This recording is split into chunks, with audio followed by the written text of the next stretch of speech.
Hi everybody, I put out a crochet hack yesterday on how to get the look of a magic ring without actually having to do a magic ring, and I got a few comments like these up here and I thought you were absolutely right. So here is the slowed down version. So you're going to take your yarn and make a slip knot, and we start it the same as we would do a circle if we was doing the chain 2 or chain 4 method. It works the same with either. I'm just going to do the chain 4 method. So I'm going to yarn over and pull through 1, 2, 3, 4. You'll then want to slip stitch back to the very first chain that you made, and this just creates the ring for you to put your stitches around. So you'll be popping your stitches in the middle there into that gap. This hack works on any stitch at all. I'm just going to use treble crochets. I use UK terminology. In the US these will be double crochets, and I'm just going to do a chain 1 just to get me a little bit of height, and then I'm going to yarn over, go into the centre of that ring there and place a double crochet. Now what's important is that you carry over your loose end and you crochet around it, because that's what pulls it together in the end.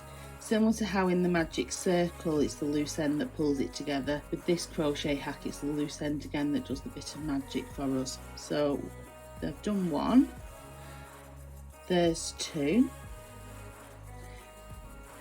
Now if you don't want to miss out on all the rest of my crochet hacks, please don't forget to follow me on here.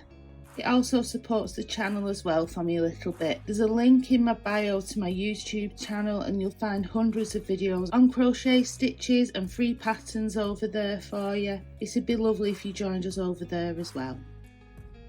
There's my 8th treble crochet, 9, 10, 11, and back in I'll put one last one for 12.